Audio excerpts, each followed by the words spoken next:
Emotion होता है, aggression होता है, अंदेशे होते हैं, सूचना नहीं होती। ये बड़ी हैरत की बात है ना, ये दुनिया का इकलौता मीडिया है जिसमें सूचना के अलावा सब कुछ होता है।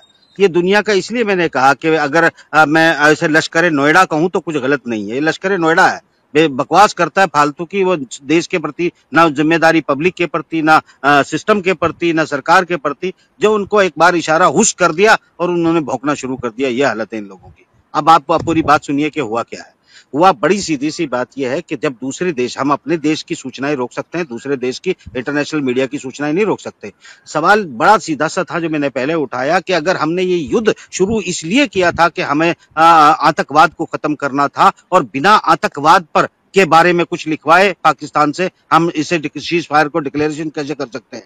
दूसरी बात, जब हमने एक बार कर दिया था, अगर यही करना था तो सर्जिकल स्ट्राइक का नाम देकर हम इसको खत्म कर सकते थे। हमने पाकिस्तान के रिटेलिएट का इंतजार क्यों किया? और पाकिस्तान ने जब रिटेलिएट कर दिया तो यानी कि फिर हम जो है इस खेल को बराबर करने पे क्यों लग गए? तो कुल मिलाकर मनोवैज्ञानिक तौर पर भारतीय जनता पर, भारतीय उन लोगों पर जो ये समझ रहे थे कि हम दुनिया को 2 घंटे में फतह कर सकते हैं, वो अपने अपनी माओ को और अपने अपने लोगों को क्या जवाब देते घूमेंगे? वो सारी ये मॉरली कितना डाउन होने वाला है। आप सिर्फ जो है लश्कर नोएडा कुछ भी कहता रहे, अगले 8 से 10 दिनों में वो सच्चाई भी सामने आ जाएगी जो मैं अभी आपको नहीं बता रहा हूं। मगर एक बात है, अगर सिरसा तक आपके जो है फटे 1 पहुंचा है तो फिर क्या वो आपके बॉर्डर पे लगा हुआ S-400 ब्रीच करके पहुंचा है या S-400 को कुछ हो गया था? सवाल ये उठता है कि अगर वो दावा कर रहे हैं कि उन्होंने हैक कर लिया, सिस्टम हैक किए, हमारे इलेक्ट्रॉनिक ग्रिड को हैक किया, बहुत कुछ वो दावा कर रहे हैं जो सामने कल आएगा, आज छुपाया जा सकता है।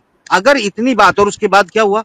भारत की, हमारे प्रधानमंत्री की, हमारे तीनों सेनाओं के अध्यक्षों के साथ इधर मीटिंग चल रही थी, दोपहर की बात है। उधर जो है मीटिंग चल रही थी शहबाज शरीफ की, उनके राष्ट्रपति की, उनके जो है सेना के टुकड़ियों के जो लोग थे, डीप स्टेट के जो लोग थे, और उनकी तमाम एक मीटिंग थी जिसमें उन्होंने कहा था हमें फुल फ्लैश फैसला करना है। और उन्होंने फैसला करके सुनाया कि हम फुल फ्लैश हमला करने जा रहे हैं। हमला किस चीज का था? परमाणु हमला था। इधर भी परमाणु हमले की तैयारी हो रही थी, उधर भी परमाणु हमले की तैयारी हो रही थी। अचानक कल जो जेडी वेंस जो है खुलेआम मजाक उड़ाकर दोनों देशों का, जिसने ये कहा था कि इन दोनों की लड़ाई में हमारा क्या काम, ये ऑफिशियल बयान था जेडी वेंस का। आज मार्को रूबियो बात करता है। कब बात करता है? खबर कैसे छपती है अंतरराष्ट्रीय मीडिया में, ये मायने रखता है। डिप्लोमेसी की खबर है, कूटनीति की खबर है, ये लश्कर नोएडा की खबर नहीं है। तो ये जो कूटनीति की खबर है वो ये लिखते हैं कौन? RT, यानी रशिया का लिखता है, चीन का लिखता है, वॉशिंगटन पोस्ट लिखता है। क्या लिखता है? कि भारत के विदेश मंत्री ने मार्को रूबियो को फोन किया।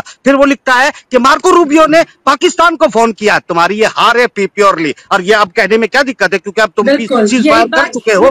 सुनिएगा, सिस्टमेटिकली सुनिएगा ना। शंकर ने अमेरिका से फोन पे बात करके कनेक्ट करके इस चीज को यहाँ तक ला करके सीज वार में कन्वर्ट किया। तो ये क्या है? ये भी क्या है? ये भी बड़ा सवाल। पूरी बात को पूरा ग्रामर समझ लीजिए ना क्या है। अब बात की गई कि उन्होंने ऐलान कर दिया ऑफिशियली मीटिंग के बाद कि हम फुल फ्लैश वार हमला करने जा रहे हैं। यानी उन्होंने परमाणु हमले तक के अपने यहाँ फैसले को सुना लिया। इधर भी परमाणु हमले की तैयारी हो रही थी, हमारी तरफ भी। तो अब मिला के जब लगा दुनिया को कि पुराना हमला होने वाला है तो इनको रोक दिया जाए, तो ये आसानी से रुक कैसे गए? अब रुकना, भारत का रुकना ना रुकना, पाकिस्तान ने परमाणु हमले की बात की, अलग बात है। उसने हमारा S-400 हमारे 4 बेस को तबाह करने की बात की, वो बात अलग है। उसने हमारे दिल्ली पे ड्रोन फहराने का दावा किया, गुजरात में ड्रोन 3 घंटे घुमाने का दावा किया, अलग बात है। हमारे सिस्टम को हैक करने का दावा किया, वो अलग बात है। हमने तो आतंकवाद के जरिए उसे झुकाना था, POK लेना था, अखंड भारत बनाना था। ये सब दावे क्या करेंगे? क्या मुंह लेके जाओगे इस जनता के पास? क्या बोलोगे कि हमने ये युद्ध शुरू क्यों किया था और खत्म क्यों कर दिया? तुमने क्या डॉक्यूमेंट ले लिया पाकिस्तान से या मार्को रूबियो से या ट्रंप से कि अब पाकिस्तान भारत में जो है आतंकवाद नहीं करेगा? हमारे अपने ऑफिशियल बयान जो अभी थोड़ी देर पहले दिया गया है उसमें यह साबित होता है कि हम आतंकवाद के खिलाफ लड़ते रहेंगे और अगर आतंकवाद होता है तो रिटेलिएट करेंगे। मतलब साफ है कि तुम्हारे पास तो आतंकवाद के खिलाफ कोई बात ही नहीं है, तुम्हारे तो कोई बात ही नहीं हुई है। देखिए, इसका मतलब ये फ्लॉप है। और ये बेसिकली अगर इसको किस तरह से कल प्रेजेंट किया जाएगा आप समझ सकते हैं। आप जानते हैं कि चाइनीज ने अपने हथियारों को लेकर अपने ग्लोबल टाइम में क्या लिखा है? ये कल लोगों के सामने आएगा, तुम्हें शर्मिंदगी होगी। RT ने अपने S-400 को लेकर क्या लिखा है ये जानते हो? अमेरिका में और ब्रिटेन में क्या लिख रहे हैं हमारे पायलटों के बारे में, हमारे इन सब बातों में, ये कल सामने लोगों के आएगी। फिर क्या जवाब दोगे इस देश की जनता को? सवाल, इतनी एमेच्योरिटी के साथ तुम डील क्यों कर रहे हो? अब बात यह है कि तुमने जो है ये सारी चीजें शांत कर दी। हमने तो ये कहा था कि हमें पीओके भी चाहिए और हमें पाकिस्तान की उस स्थिति में लाके खड़ा कर देना चाहिए जहां भारत में कभी वो आतंकवादी घुसाने की या आतंकवाद करने की हिम्मत ना जुटा सके।